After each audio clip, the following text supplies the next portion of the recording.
I'm so excited to come to you today from the kitchen.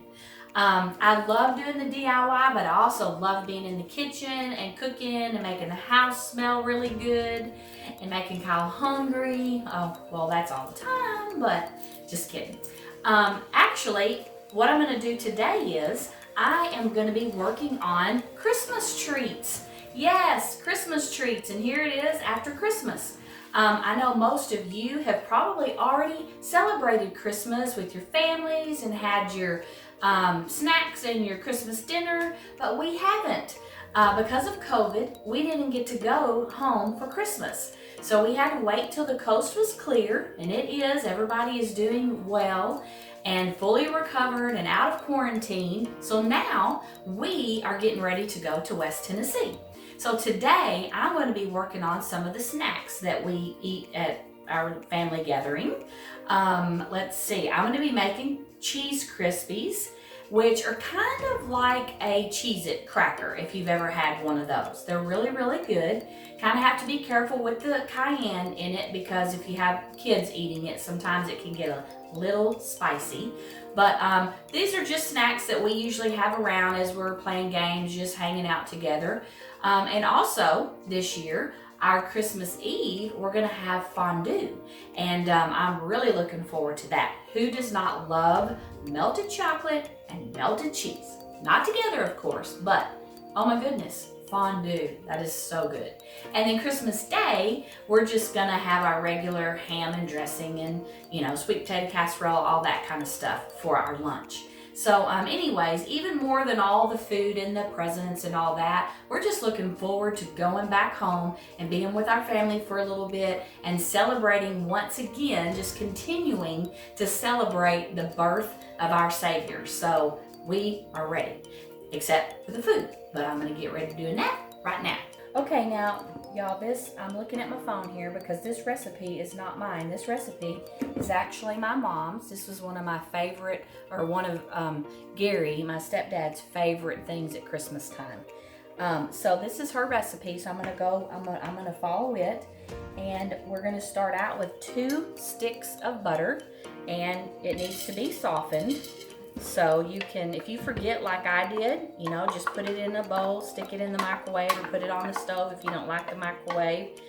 Soften up your butter. That's 2 sticks of butter. We're gonna do that. Okay, then we're gonna take our cheese, and we're using 8 ounces of shredded sharp cheddar. We're gonna pour that in there with the butter. And we're going to kind of give this just a little bit of a mix and let that butter and cheese start sticking together before we start adding everything else. Okay, now that's kind of coming together a little bit there, so we're going to go ahead and add the rest of the ingredients, which include, we've got 2 cups of flour. So I'm going to go ahead and sprinkle that flour in there. I'm going to get my workout today, doing all this stirring. And then we're going to add a 1/2 teaspoon of cayenne pepper. Now here again, this is where I said, you know what, personal preference. If you like it really, really spicy, then you know what, just go to town, add as much of this cayenne as you would like. But if you have little ones, you want to probably stick to 1/2 teaspoon or maybe even a little less if they're not used to spice. So we've got the cayenne pepper. We're going to add a 1/2 teaspoon of salt. Okay, that's that. And then we're going to also add 2 cups of Rice Krispies, just plain old Rice Krispies. We're going to add that in there. And then what we're going to do is we're just going to stir this up. And it's really hard for me, and I may break down and do it anyways, even though I'm filming. I like to just use my hands. To me, that's the very best tool in the kitchen, is a set of clean hands. It just a lot of times makes mixing so much easier. But I'm going to try to look civilized here and not stick my hands in this bowl. Okay, y'all, didn't work for long. My hands are clean. I'm going to stick them in here because it just helps, because you have to kind of get this dough to stick together, this mixture here. So if you can take your hands just kind of mash the cheese and the butter into the Rice Krispies and the flour. You don't have to use your hands. I know some people think this is really gross, but if it doesn't bother you, it's gonna make your job a whole lot easier, and it's gonna be a little bit faster too. You always wanna make sure you reach down there in the bottom, because that flour can go down to the bottom and just sit down there, and you don't wanna be halfway through and realize that half your flour is in the bottom of the bowl. So just make sure that you get down to the bottom and you toss all that around good. And then just kind of gently squish it together, because you do have the Rice Krispies in there and you don't want to crush them, because that's what gives you such a good crispness when you eat these crackers after they're cooked. So just be gentle with it. Once you've got it good and combined and pretty, sticking together pretty good, then what we're gonna do is we have a cookie sheet, and we're gonna flatten these balls with the palm of or we're gonna roll it into a ball, actually. Getting ahead of myself there. Maybe if you can see that about like that. Just kind of depends on what size cracker you want. Just as you pick it up, you just kind of have to squeeze it together in your hands and roll it together. I'm gonna put them probably about 3 in a row, because you want to give them, we're going to actually mash them flat with the palm of our hand once we get them all on the pan. So you want to give them a little bit of room to be able to spread out.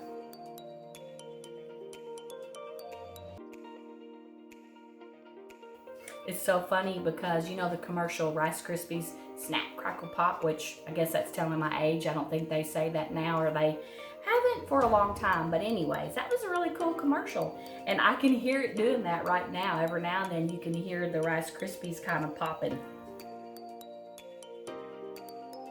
Okay, we have them on the pan. Okay, so now what we're gonna do is we're just going to, the palm of your hand, or you can get a glass if you don't, however you want to do it. You're just gonna flatten these out. Okay, you want them to be flattened out a little bit. Okay, so now we're just gonna take this and we're gonna put it in the oven at 325, and it's going to cook for about 12 to 13 minutes.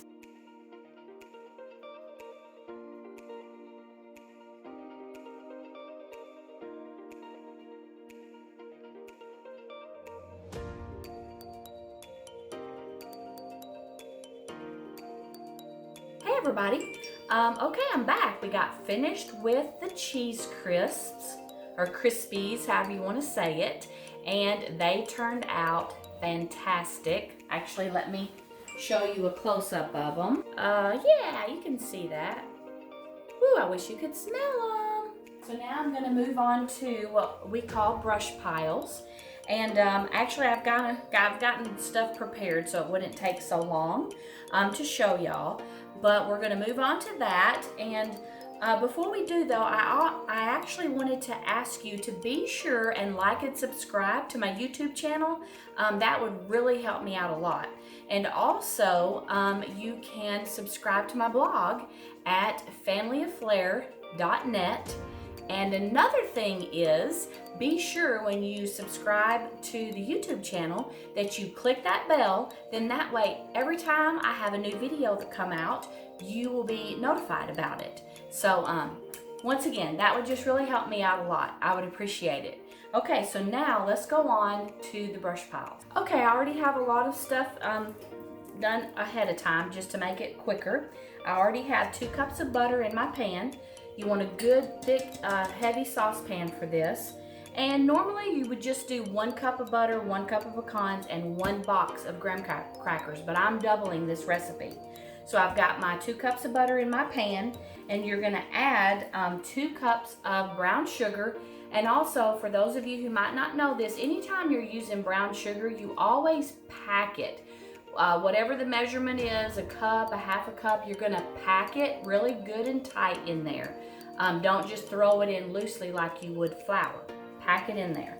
Okay, so we're gonna add the 2 cups of brown sugar to the butter.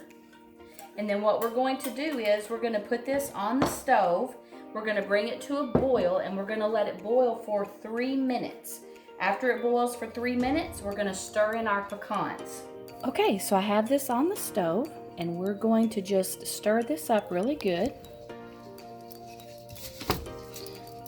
Once it starts melting, we'll get that stirred up really good, and we're just going to watch it and let it come to a good boil. Okay, as you can see, that is getting melted. It's starting to get hot. It's starting to melt. But like I said, we want a good, it's got to come to a boil. Now, you don't want to leave this by itself for very long because it will burn very, very quickly. So you just kind of want to stay here, watch your pot, keep it stirred up until you get that boil going. Okay, I just wanted to show you real quick. I already had most of the graham crackers on the pan, but I did want to kind of just show you how you go about doing this. You just take your graham cracker and you're just going to kind of pop it in half, and don't worry, you'll see they don't always break off evenly, but you just want to do that until you get your pan full, and just get as many on the pan as you can. And when you get down like this, then you're just going to kind of, whoops, see what I said? It doesn't always break in half great, but just do the best you can. Fill up that little empty spot right there. And we'll do one more. There, that worked out pretty good. You don't want to waste any space. So you can see that has come to a boil. So now I'm going to add the pecan. I'm just going to go ahead and add your pecans. Okay, so the timer has gone off. It's boiled for 3 minutes. You can kind of get a look in there at what it looks like. You want it to cook long enough where it's going to kind of harden up a little bit when we bake it. But anyways, that's what it looks like after the 3 minutes. So now what we're going to do is you're just going to kind of picture in your mind dividing this up into 4 different quantities, because you've got 4 pans here. So we've got to cover these pans with what's in this saucepan. So that's what we're going to do. We're just going to very carefully, because this is very, very hot. So we're just going to kind of pour a little bit, and we'll go back later and we will smooth that in, spread it all around, just kind of get an idea if we have enough in each pan.